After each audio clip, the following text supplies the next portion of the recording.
Yo, what's good YouTube? Welcome back to the channel. My name is FrostBolt. In this one, we're doing a highly requested video, which is a build breakdown that I use on my Titan for trials, survival, and I wouldn't say quick play because I'm always using different builds. But anyways, let's dive right into it. The first thing we're going to look at is my subclass of choice. I'm using bottom striker. Now I think striker is the best subclass compared to all the other ones. Stasis Behemoth got a lot of nerfs, so it's not that good. And even with a couple buffs, I don't think it's gonna go up to the level to compete with Striker Titan. Now, when it comes to Sentinel, I would say top 3 is the best, and the registration on the super is pretty bad.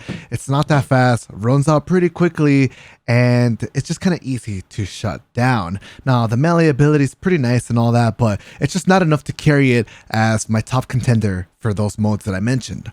Now, when it comes to using Sunbreaker, majority of the subclass options are pretty decent, but I think the bottom one is the best one. And now this one is targeted more for 6v6, as in 3s, you're going to be really slow. So hunters mainly can run away from you, and a sniper rifle at the back of the map will really not have a hard time hitting a headshot on you. Now, let's go ahead and talk more about bottom striker. First of all, the super. When you're in super mode, you're just melee spamming. You can make it really hard for people to hit you. You can close the gap right away, and you have that mobility option. Now, the super itself has some pretty good damage resistance, and the smash effect is also pretty reliable. Now, when it comes to the perks, let's go ahead and break it down. We have melee kills immediately trigger health regeneration.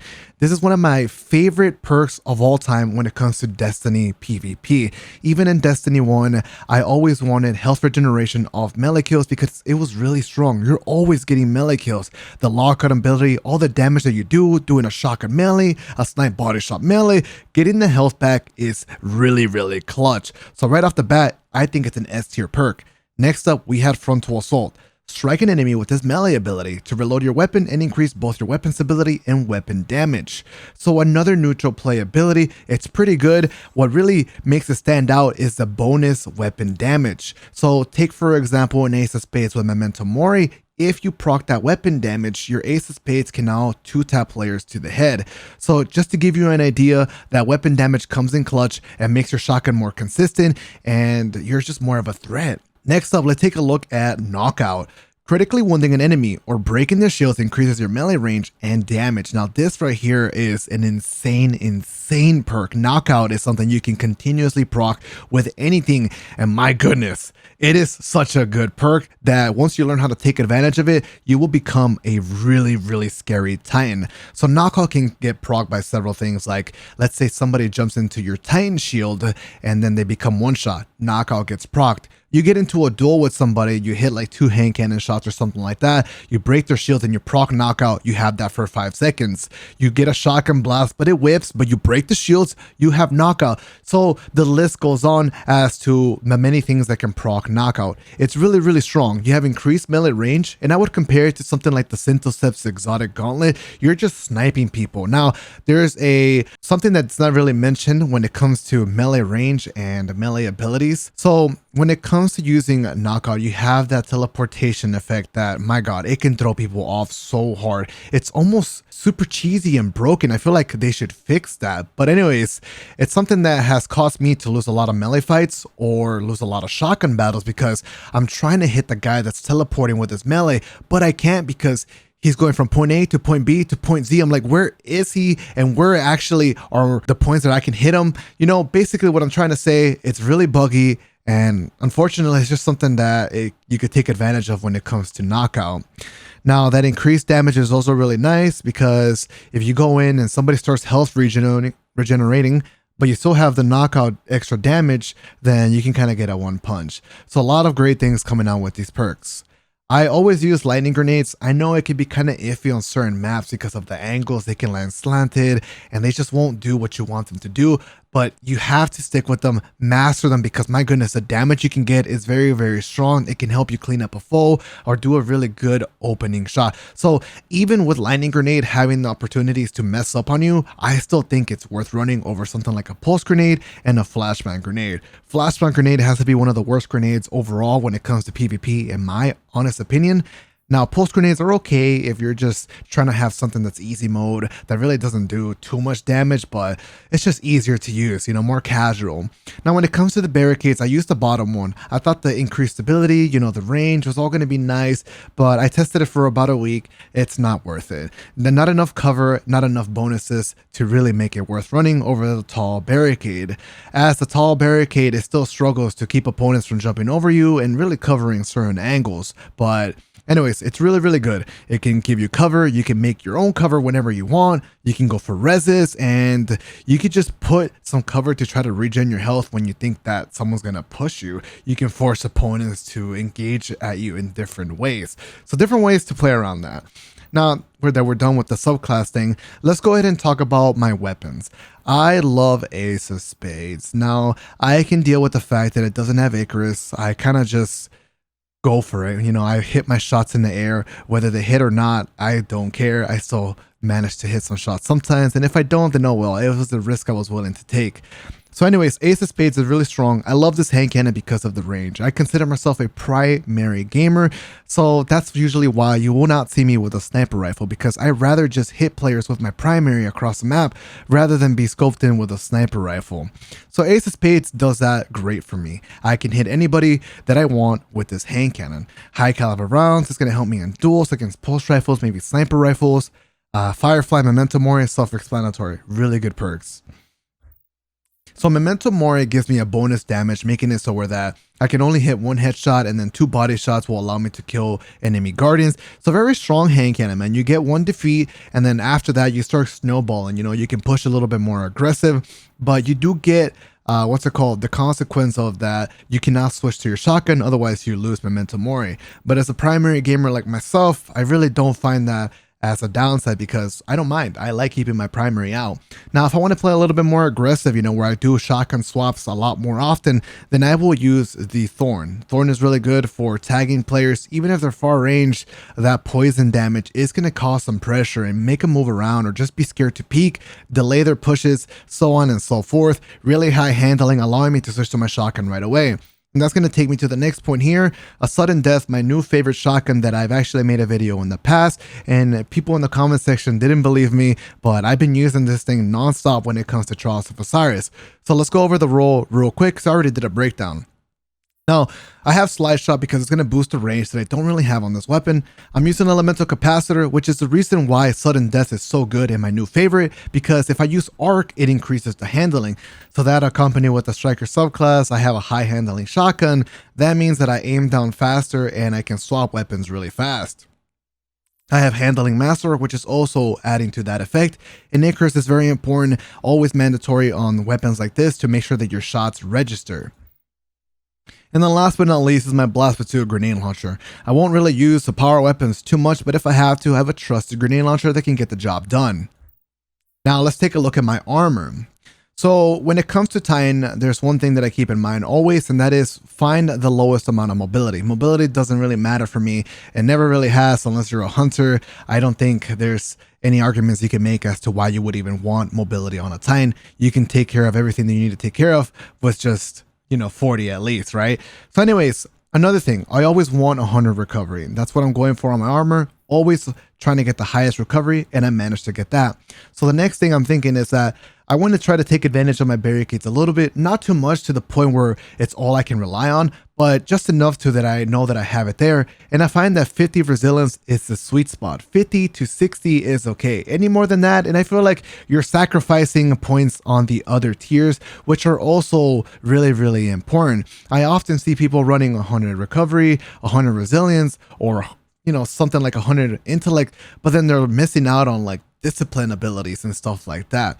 So that takes me to the next one, which is my grenades. We want to make sure we have grenades as often as possible. We're not doing a grenade build, but you still want to have grenades available. Grenades are a strong ability. You have things like lightning nades on a hunter. You have things like spike grenades, the shatter dive, you know, handheld supernova on the warlocks. The list goes on. Grenades are very important. They do so much damage. You can always use them to counter pushes, to start an engagement, to stop a res. The list goes on. And I find that 50 discipline is the sweet spot for me to always try to have a grenade or just enough of a cooldown where I can think to myself, I'm going to wait a little bit till I have a grenade. And even if I waste it, then it feels good that I'm going to get it back in 59 seconds. But anyways, 5 to 6 discipline, at least I would say, is fine.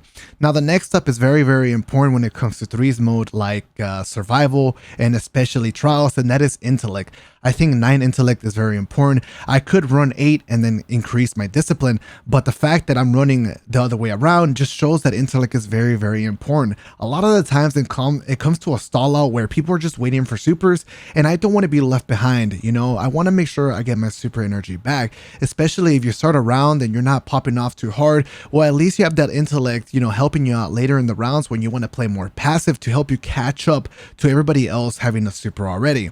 I would say 8, 9 intellect is fine. Any more than that, it's not really too important.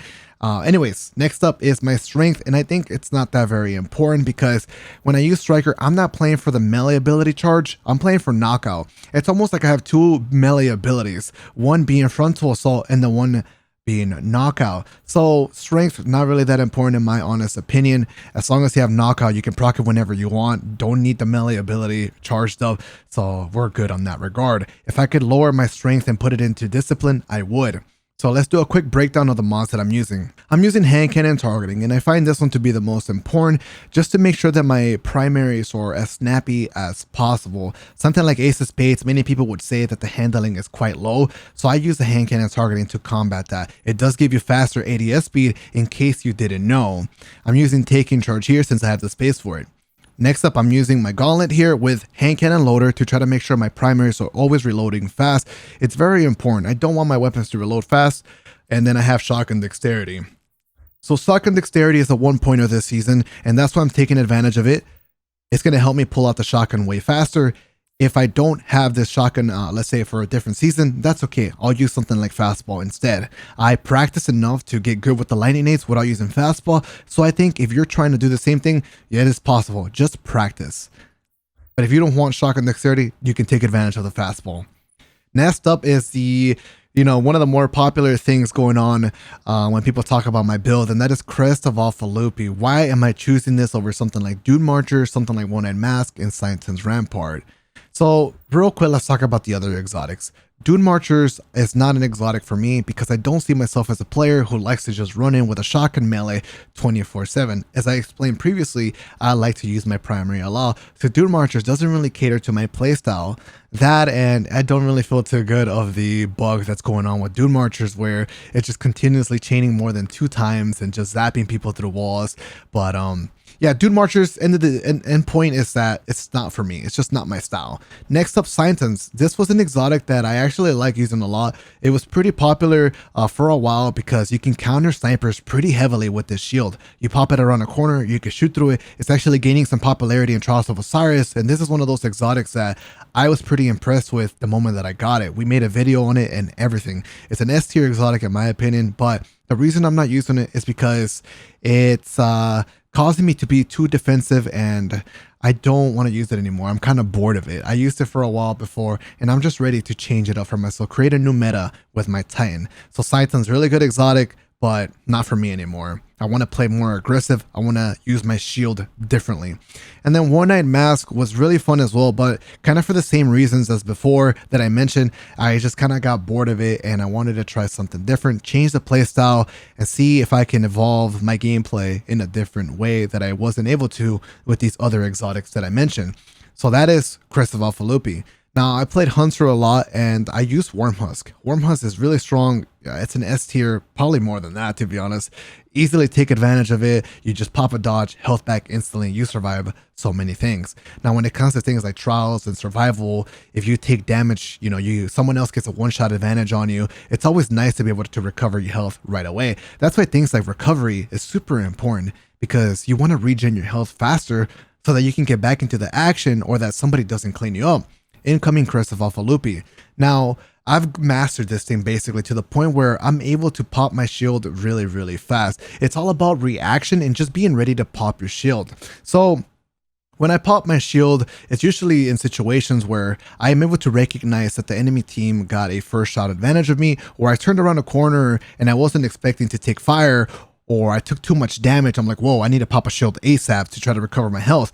And when you do that, you actually save yourself a lot. People seem to miss shots on you for whatever reason when your Titan is doing the animation, which is really nice because honestly, I'm being honest, you consistently dodge bullets when you're doing the animation. It's pretty interesting. And I think you get like a hitting damage resistance of some sort. Don't quote me on that. But anyways, when you pop that shield, you're usually going to be like half shields to one shot.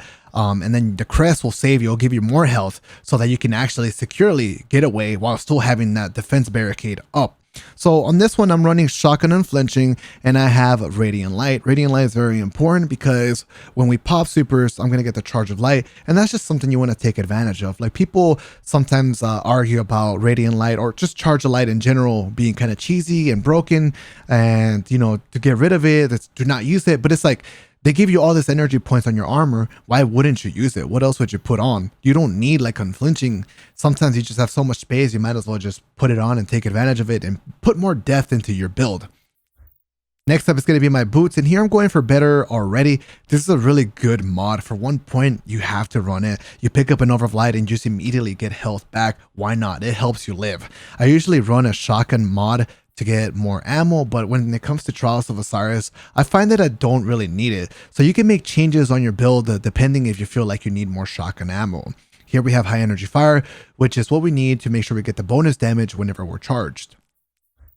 Lastly, it's going to be my class item, and here I'm using double bomber. So whenever I pop my shield, it's going to help me get that lightning grenade back, kind of boosting up that tier of discipline and then taking advantage of the 5 resilience, just putting more value on that resilience stat. You know, I'm using it for my Crest of Alphalupi to pop barricades, but now it's also helping me get my grenades back. So very, very solid in that regard. But anyways, that's pretty much it. Let's go ahead and show you some more gameplay. So here I am in a private match. I want to do a couple build breakdowns in game, and I have some popular questions I want to tackle. One being, how do I do a barricade pop while I'm sprinting or sliding, it looks like. So this is what people are referring to. It seems like I'm kind of sliding and popping a barricade. Well, I will explain. Basically, all you want to do is you're sprinting and you want to keep doing that at all times as you're popping your barricade so you don't let go of anything, all right? Normally, whenever you're a Titan, let's say you want to pop a shield here, you're around the corner, and if you're too scared to like peek too much, you're going to pop it like further back, right? And if you want to take the risk to pop the shield further forward, then you're going to do this, right? You're going to kind of move up, then pop it. But all that just kind of gives the enemy team a opportunity to shut you down with primaries, grenades, or a sniper rifle, you know? And that's why the shield pop comes in very clutch, because you can just come around the corner and just keep that momentum, almost keep that speed, making it really hard for them to shut you down. It's a pretty important technique to keep in mind, all right? Anyways, next up is my lightning grenades. I always keep an eye out for areas that are kind of flat surfaces and just try to hit those grenades on those walls. So for example, there are some popular angles here, like when it comes to burnout, I like to throw my grenade right there, and then that's going to be hitting any players trying to use that head glitch. So that's how I think of my lightning grenades. You can also use it on this side of the map, and it'll be hitting players on that part of the map. Let's say we're trying to push an angle around middle, and this is a very hot area for hunters or shotgun battles, and you know, you want to just make sure you have something that helps you out. I will throw a grenade, just kind of just move in with it, because whenever people see a lightning grenade, they're going to be kind of scared, right? Just keep in mind, you don't want a lightning grenade in your face due to the fact that it will blind you. I don't know why they have so much crazy lighting on your own screen, so definitely keep that in mind. Now, there's a backward slide that people like to point out, but that is just something that is kind of exclusive to M and K, at least the speed. You can still do it on a controller, but it just won't be as fast, and that's just sliding like this basically. So I'm going forward, sliding back. So to break it down for you, what I'm doing is that I'm going forward, I'm looking back, sliding and turning around immediately to engage the opponent. So basically, this is really good against shotgun apes, because if there's one rushing me, I want to create distance, but at the same time, I want to shoot him as quickly as possible, because normally if you're just a normal player, the guy's rushing you, you shoot a couple shots and then, but you're not really creating distance, right? And this way you create the distance, but you're also shooting back at the same time, essentially. Kind of a difficult thing. Now, the last thing I want to look into is my super. So pop in a super. Around the corner is fine. You don't want to have that animation out in the open where people can damage you. If there's a sniper rifle looking at you, use your melee lunges to your advantage. You see how fast you get out of that corner? A sniper rifle is going to have a pretty difficult time tracking that. Now, it won't be impossible, but you don't want to be an easy target, okay?